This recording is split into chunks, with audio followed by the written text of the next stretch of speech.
Hello అండి, welcome back to my channel.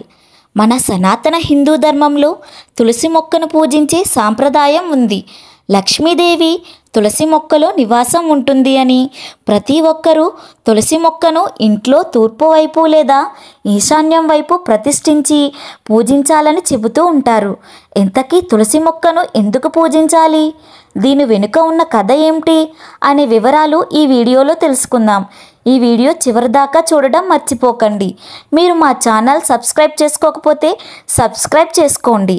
ఒకసారి సత్యభామ శ్రీకృష్ణుని దగ్గరికి వెళ్ళి, ఓ స్వామి, తులసి మొక్కకు నీరు పోస్తే మంచి జరుగుతుంది అని చెప్పారు. మరి తులసి దగ్గర దీపం పెట్టడం వల్ల ప్రయోజనం ఏమిటి అని అడిగింది. అప్పుడు శ్రీకృష్ణుడు ఆమెకు ఒక కథ చెప్పడం మొదలుపెట్టాడు. గతంలో దక్షిణాన ఒక పెద్ద నది ఉండేది. ఆ నది ఒడ్డున హరిహర అనే ఒక బ్రాహ్మణుడు ఉండేవాడు. అతను వేదాలను చదివిన ఒక గొప్ప పండితుడు. అయితే అతని దురదృష్టం కొద్దీ అతనికి పొగరుబోతు భార్య దొరికింది. ఆమె ఎప్పుడు అతన్ని అవమానించేది, భర్తతో ప్రేమగా వ్యవహరించేది కాదు కదా, అతనికి అన్నం కూడా పెట్టేది కాదు. అతని ఇంటికి ఎవరైనా చుట్టాలు వచ్చినా సరే వాళ్ళను అవమానించి తరిమి కొట్టేది. అంతేకాకుండా ఇతర పురుషులతో మాట్లాడుతూ కావాలని ఈ బ్రాహ్మణుడిని మానసికంగా కూడా హింసించేది. అందరూ చూస్తూ ఉండగా చెట్టు కింద నిలబడి బట్టలు మార్చుకునేది. అయితే ఆ బ్రాహ్మణుడు ఎన్నోసార్లు ఆమెను హెచ్చరించాడు, తన ప్రవర్తన మార్చుకోమని చెప్పాడు. కానీ ఆ బ్రాహ్మణ భార్య అతని మాటలు పట్టించుకోలేదు. నీలాంటి అడుక్కు తినేవాడిని పెళ్లి చేసుకుని నేను చాలా పెద్ద తప్పు చేశాను. నీలాంటి వాడితో బ్రతికి ఉంటే నరకానికి పోవటమే నాకు సుఖంగా ఉంటుంది అని అతనితో గొడవ పెట్టుకుంది. అంతేకాకుండా తన భర్త ముందే వ్యభిచారం చేయడం కూడా మొదలుపెట్టింది. కామజ్వాలలతో రగిలిపోతూ ఆమె అందమైన వ్యక్తి కోసం పరితపించింది. కామంతో రగిలిపోతూ తన కామదాహాన్ని తీర్చేందుకు ఎవరినైనా పంపించమని సిగ్గు లేకుండా దేవుణ్ణి కూడా వేడుకుంది.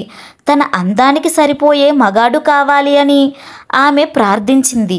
అటువంటి మగవాళ్లను వెతుక్కుంటూ అడవిలోకి వెళ్ళింది. అదే అడవిలో ఒక భయంకరమైన పులి తిరుగుతూ ఉంది. ఆ పులి చూసే చూపు ఈ బ్రాహ్మణ స్త్రీ మీద పడింది. వెంటనే ఆమెను తినటానికి పులి తన పంజాను విసిరింది. అయితే బ్రాహ్మణ స్త్రీ ఎంతగానో భయపడిపోతూ ఆ పులిని వేడుకుంది. తనను దయతో వదిలిపెట్టమని అడిగింది. అందుకు ఆ పులి ఒప్పుకోలేదు. ఈరోజు నువ్వు నాకు ఆహారంగా మారాలి అని ఈ ప్రకృతి నిన్ను నా దగ్గరకు పంపించింది అని ఆ మహిళతో చెప్పింది. ఆ పులి మాట్లాడుతూ ఉండడం చూసి ఆ మహిళ ఎంతగానో ఆశ్చర్యపోయింది. నువ్వు సాదాసీదా పులివి కాదు, ఇంతకీ నువ్వు ఎవరు, నిజం చెప్పు అని ఆ పులిని ప్రశ్నించింది. ఆమెను చంపి తినడం మానేసి తన జీవిత కథను చెప్పడం మొదలుపెట్టింది ఆ పులి. నీలాంటి పాపాత్ములను తినేటప్పుడు నాకు ఈ జన్మ నుండి విముక్తి లభిస్తుంది. నేను నీకు నా కథను చెబుతాను, జాగ్రత్తగా విను అని ఆ పులి తన పూర్వజన్మ కథను చెప్పడం మొదలుపెట్టింది. ఒకప్పుడు దక్షిణ దేశ తీరంలో పవిత్రమైన నది ఉండేది. అక్కడ ఒక బ్రాహ్మణుడు నివసిస్తూ ఉండేవాడు. ఎన్నో పుణ్యాలు చేసుకునే ఆ బ్రాహ్మణుడి కడుపును నేను పుట్టాను. అయితే నాకు బ్రాహ్మణుడు సద్గుణాలు రాలేదు. నాలో ధనాన్ని సాధించాలని అనే కోరిక పెరిగిపోయింది. దాంతో నేను అక్రమ మార్గంలో ధనాన్ని సంపాదించడం మొదలుపెట్టాను. యాగాలు నిర్వహించాను, కానీ వాటికి కూడా ధనాన్ని ఆశించాను. ఎన్నో పాపపు పనులు చేస్తూ పాపాత్ముల కోసం యజ్ఞాలు కూడా చేసి వాళ్ళ నుండి విలువైన దానాలు స్వీకరించాను. ఇలా సమయం గడిచిపోతూ ఉంది. నేను ముసలివాడినైపోయాను, కానీ నా మనసులో మాత్రం ధనాన్ని సంపాదించాలి అని అత్యాశ పోలేదు. ఓ రోజు నది ఒడ్డుకు వెళ్ళి కొంతమంది పండితులతో కలిసి సక్రమమైన పూజా విధానంలో కాకుండా తప్పుడు మంత్రాలు చదువుతూ పూజలు చేశాను. కానీ అదే సమయంలో ఒక వీధి కుక్క నా దగ్గరకు వచ్చింది. దాన్ని నేను తరిమి కొట్టాను, కానీ అది నా కాళ్ళను కురికేసింది. కుక్క కాటుకు నేను అక్కడికక్కడే చనిపోయాను. నేను చనిపోయిన తర్వాత యమదూతలు ప్రత్యక్షమయ్యారు. ఇటువంటి పాపాలు చేయడం వల్ల నాకు యమలోకంలో ఎన్నో శిక్షలు వేశారు. కొన్ని వేల సంవత్సరాల పాటు శిక్షలు అనుభవించిన తర్వాత తిరిగి నాకు ఇలా పులి రూపంలో జన్మ లభించింది. నా పూర్వజన్మ గురించి నాకు బాగా తెలుసు కాబట్టి పుణ్యాత్ములను చంపుకు తినను అని ఒక ప్రతిజ్ఞ చేసుకున్నాను. కానీ నీలాంటి పాపాత్ములైన వాళ్లను చంపి తింటే ఖచ్చితంగా నా పాపాలకు ప్రాయశ్చిత్తం అవుతుంది. ఇలా చెప్పిన తర్వాత ఆ పులి ఆ మహిళను చంపి తినేసింది. ఆ తర్వాత ఆమెను యమదూతలు తీసుకువెళ్లారు. నరకానికి వెళ్ళిన తర్వాత ఆమెను యముడి ముందు నిలబెట్టారు.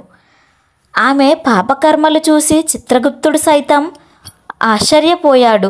ఆమె వ్యభిచారం చేయటమే కాకుండా భర్తను అత్తమామలను నానా రకాలుగా హింసించి ఎన్నో పాపాలు చేసింది అని తెలిసి ఆమెకు ఘోరమైన శిక్షలు విధించారు.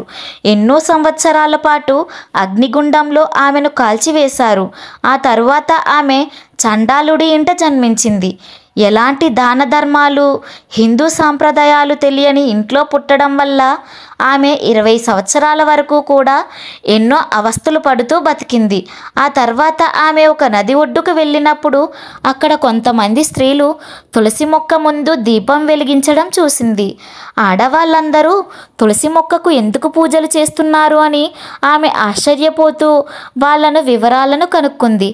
తులసిని పూజించడం వల్ల సర్వ పాపాలు తొలగిపోతాయి అని తెలిసిన తర్వాత ఆమె కూడా తులసి ముందు దీపం పెట్టడం ప్రారంభించింది. ఇలా రోజులు గడిచిపోతూ ఉండగా ఒకరోజు అనుకోకుండా ఆమెకు గుండెపోటు వచ్చింది.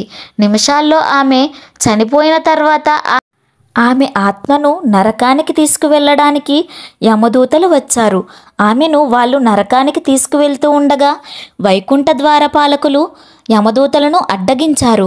మమ్మల్ని ఎందుకు అడ్డుకుంటున్నారు అని యమదూతలు ప్రశ్నిస్తే అందుకు ద్వారపాలకులు ఈ మహిళ ఎన్నో సంవత్సరాల పాటు తులసి మొక్క దగ్గర దీపం వెలిగించింది, పూజలు చేసింది కాబట్టి ఆమెను సర్వపాపాలు జన్మజన్మ పాపాలు కూడా తొలగిపోయాయి అని ద్వారపాలకులు చెప్పారు.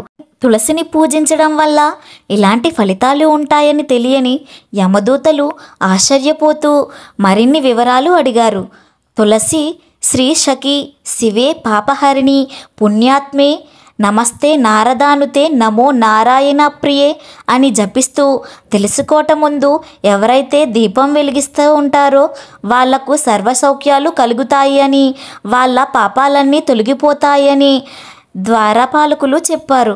అంతేకాకుండా తులసి మొక్కను పూజిస్తూ ఉన్నప్పుడు విష్ణుమూర్తిని కూడా స్మరించుకుంటూ ఓం నమో భగవతే వాసుదేవాయ అనే మంత్రాన్ని జపిస్తూ ఉండాలి. ప్రతినిత్యం సూర్యాస్తమయం సమయంలో సూర్యోదయ సమయంలో కూడా తులసీమాత ముందు దీపాన్ని వెలిగించి విష్ణుమూర్తిని స్మరిస్తే ఎంతో పుణ్యం లభిస్తుంది. సకల జన్మ పాపాలు కూడా తొలగిపోతాయి. వ్యభిచారం చేస్తూ భర్తను హింసించిన స్త్రీ ఏ విధంగా అయితే తన కర్మ ఫలితం నుండి తప్పించుకుందో అదేవిధంగా తులసిమాతను పూజించి గౌరవిస్తే ఎంతో శుభం కలగటమే కాకుండా ఇంట్లో కూడా శాంతి సౌఖ్యాలు కలుగుతాయి. అయితే తులసీమాత ముందు నెయ్యితో చేసిన దీపం కానీ నువ్వుల నూనెతో కానీ దీపం వెలిగించాలి. ముఖ్యంగా ఆవు నెయ్యితో దీపం వెలిగించడం వల్ల అత్యంత శుభ ఫలితం కలుగుతుంది. ఒకవేళ ఆవు నెయ్యి కొనుక్కునే స్తోమత లేకపోతే అటువంటి సమయంలో నువ్వుల నూనెతో దీపం వెలిగించి వాళ్ళ పాపకర్మాలతో పాటు శనిపీడ కూడా తొలగిపోతుంది. నెగిటివ్ ఎనర్జీని తొలగించుకోవడానికి కూడా నువ్వుల నూనె దీపం పనికి వస్తుంది. 7 జన్మల పుణ్యం లభించాలి అంటే తులసీమాత ముందు దీపం వెలిగించాలి. దరిద్రం దరిదాపుల్లో కూడా రాదు. ఇంట్లో కూడా ఎప్పుడూ సుఖ సంతోషాలే ఉంటాయి. తులసి దీపం వెలిగించడం వల్ల పితృదోషం కాలసర్పదోషం వంటి దోషాలు కూడా నశిస్తాయి. మన ఆత్మ శుద్ధి చేయబడడం వల్ల మన పాపాలు ప్రాయశ్చిత్తం అవుతాయి. ముఖ్యంగా జీవితపు చివరి రోజుల్లో ఉన్న వ్యక్తి తులసి మొక్క ముందు దీపం వెలిగించి మహావిష్ణువుని స్మరిస్తూ ఉంటారో వాళ్ళకి మోక్షం ప్రాప్తిస్తుంది. లక్ష్మీదేవి ఆశీర్వాదం పొందుకోవాలి అనుకున్నా సరే తులసి దీపం వెలిగించక తప్పదు. ఇలా శ్రీకృష్ణుడు సత్యభామకు తులసి గొప్పతనం వివరించారు. ఈ కథ మీకు నచ్చినట్లయితే మా వీడియోకి ఒక లైక్ చేసి షేర్ చేయండి. మరో మంచి వీడియోతో మళ్ళీ కలుద్దాం. Thanks for watching.